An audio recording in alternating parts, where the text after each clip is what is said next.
Gross state domestic product GSDP.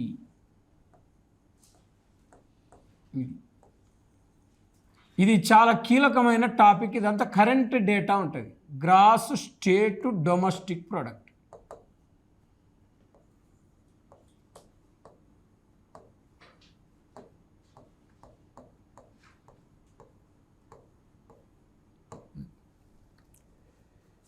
Gross state domestic product అంటే దాన్ని మనం ఏమంటాం అంటే తెలుగులో ఏమంటాం? గ్రాస్ స్టేట్ డొమెస్టిక్ ప్రోడక్ట్ అంటే రాష్ట్ర స్థూల దేశీయోత్పత్తి అంటారు. రాష్ట్ర స్థూల దేశీయోత్పత్తి అంటారు. అంటే ఇళ్ళకెళ్ళి ప్రతి గ్రూప్ 2లో ఇప్పటివరకే కంపల్సరీ 2-3 బిట్లు వస్తున్నాయి. ఖచ్చితంగా వచ్చినాయి ఇప్పటివరకు జరిగిన గ్రూప్ 2లో. ఈసారి కూడా మనకు కంపల్సరీ వస్తుంది. ఇళ్ళకెళ్ళి 1-2 ఖచ్చితంగా వస్తాయి.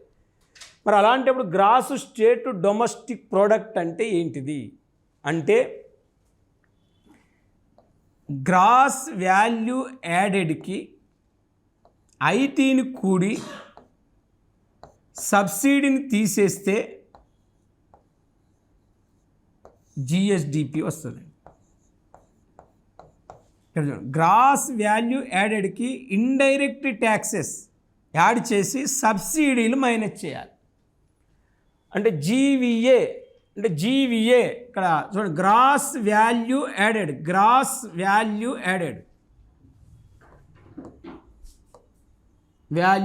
యాడెడ్ ఇక్కడ కలపబడిన స్థూల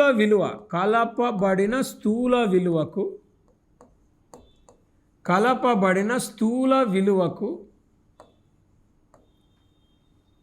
పరోక్ష పన్నులు, ఐటీ అంటే పరోక్ష పన్నులు, ఇండైరెక్ట్ ట్యాక్సెస్, పరోక్ష పన్నులు కూడి సబ్సిడీలు తీసివేస్తే జిఎస్డిపి రాష్ట్ర స్థూల దేశీయోత్పత్తి వస్తుంది. అంటే ఇప్పుడు మనకు సింపుల్ ఫార్ములా చూడండి. జిఎస్డిపి రావాలంటే ఇక్కడ గ్రాస్ వాల్యూ యాడెడ్కి పరోక్ష పన్నులు కూడాలి, సబ్సిడీలు తీసేయాలి. ఇక్కడ పరోక్ష పన్నులు యాడ్ చేయాలి, సబ్సిడీలు తీసేయాలి. అప్పుడు జిఎస్డిపి వస్తుంది. 2011 గ్రూప్ 2లో ఏమడిగిందంటే ఉత్పత్తి అయిన వస్తు సేవల విలువ నుండి దీనిని మినహాయించగా కలపబడిన స్థూల విలువ వస్తుందని అడిగాను.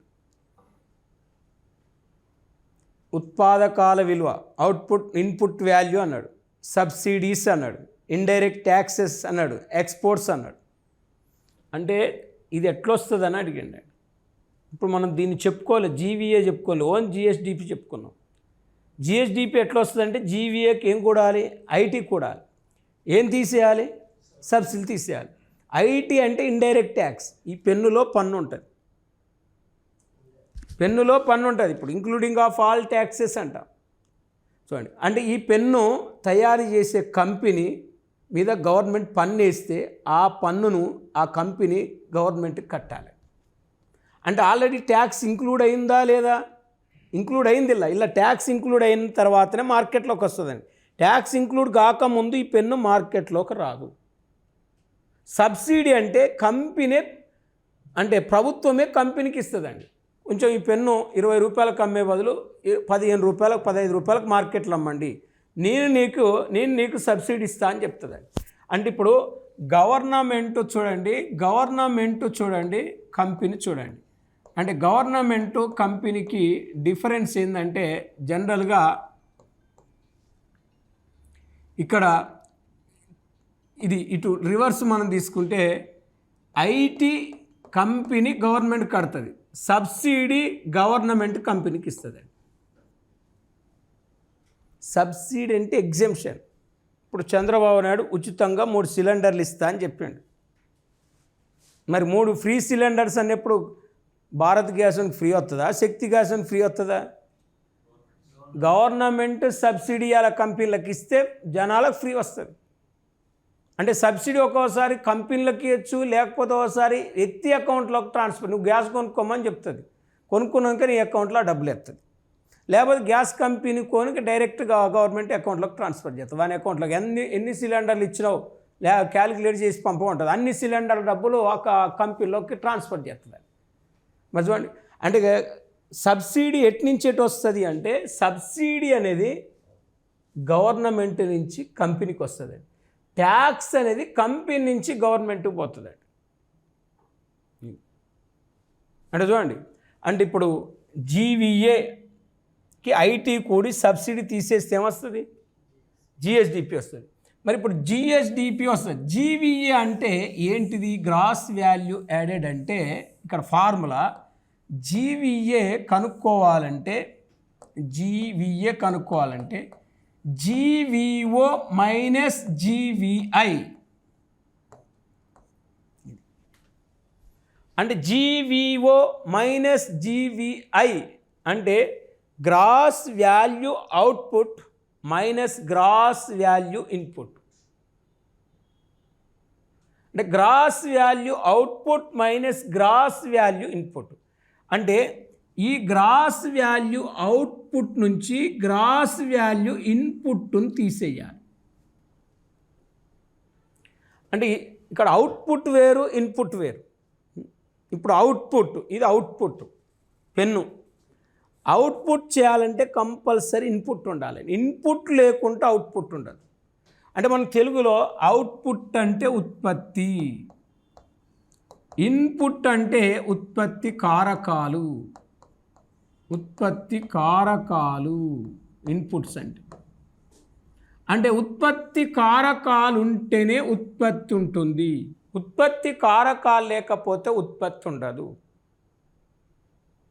ఇన్పుట్ ఉంటే అవుట్పుట్ ఉంటుందా? అవుట్పుట్ ఉంటే ఇన్పుట్ ఉంటుందా? అంటే ఇన్పుట్ ఉంటేనే అవుట్పుట్ ఉంటుందండి. ఇప్పుడు భూమి, శ్రమ, మూలధనం, వ్యవస్థాపన, ల్యాండ్, లేబర్, క్యాపిటల్, ఆర్గనైజేషన్.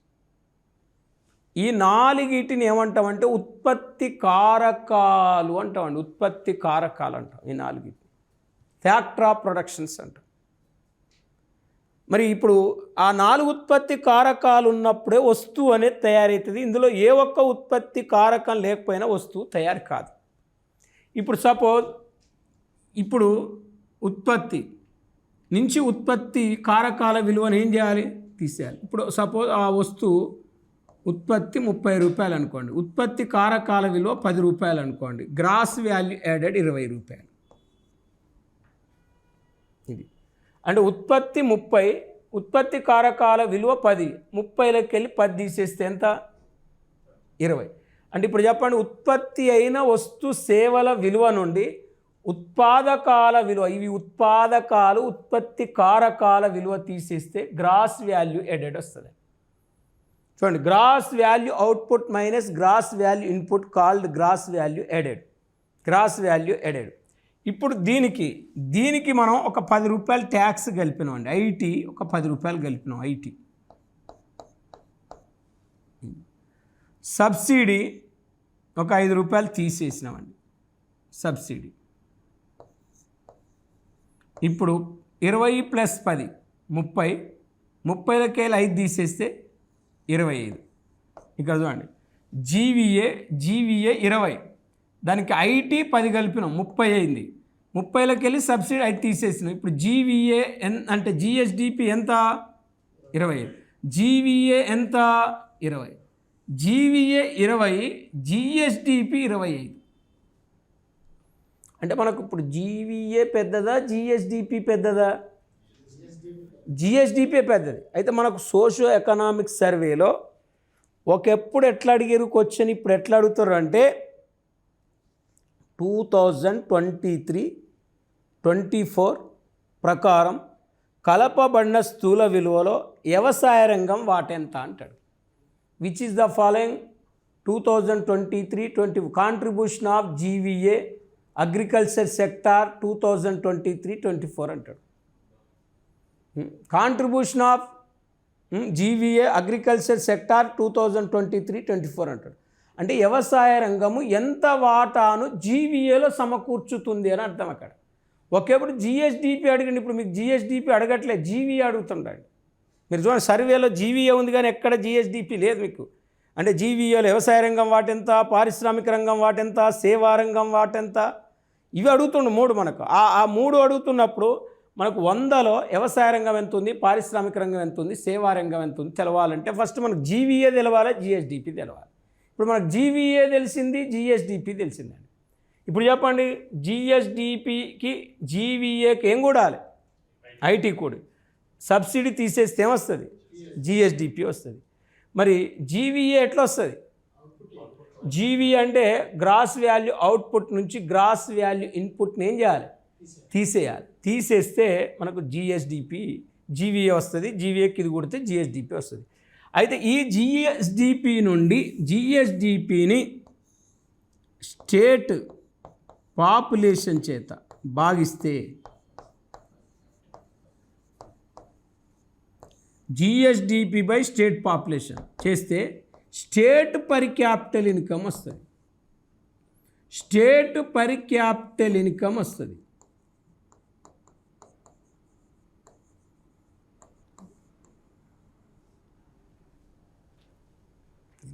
అంటే రాష్ట్ర తలసరి ఆదాయం రావాలంటే gross state domestic product divided by state population. అంటే ఇక్కడ స్థూల అంటే రాష్ట్ర స్థూల దేశీయోత్పత్తిని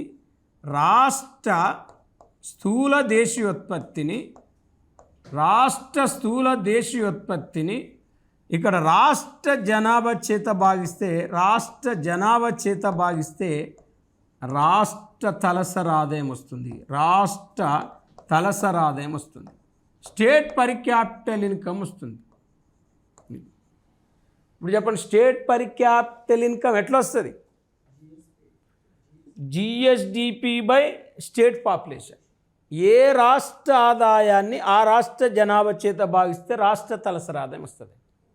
మరి ఇప్పుడు ఆంధ్రప్రదేశ్ తలసరి ఆదాయం మీరు 2008 గ్రూప్ 2లో అడిగండి. 2007-8 ప్రకారం ఆంధ్రప్రదేశ్ తలసరి ఆదాయం ప్రస్తుత ధరల్లో అని అడిగాడు. మరి ప్రస్తుత ధరలు కరెంట్ ప్రైజెస్లో అని అడిగిండండి. Current prices in per capital income Andhra Pradesh 2007-8 అన్నాడు. అంటే కాన్స్టాంట్ ప్రైజెస్ ఉంటాయి, కరెంట్ ప్రైజెస్ ఉంటాయండి. అంటే ఆధార సంవత్సర ధరలో ఆంధ్రప్రదేశ్ తలసరి ఆదాయం ఎంత, ప్రస్తుత ధరలో ఆంధ్రప్రదేశ్ తలసరి ఆదాయం ఎంత అని అడగటానికి అవకాశం ఉంటుంది. ఇప్పుడు మనకు 2 కాన్సెప్ట్ నేర్చుకున్నాం. ఒకటి జిఎస్డిపి, 2 తలసరి ఆదాయం. ఈ జిఎస్డిపిని నుంచి డి తీసేస్తే ఎన్ఎస్డిపి వస్తుంది. GSDP minus D is equal to NSDP. అంటే NSDP net state domestic product అంట. ఎన్ఎస్డిపి అంటే నెట్ స్టేట్ డొమెస్టిక్ ప్రోడక్ట్ అంటామండి. మరి net state domestic product NSDP. మరి ఇప్పుడు గ్రాస్ స్టేట్ డొమెస్టిక్ ప్రోడక్ట్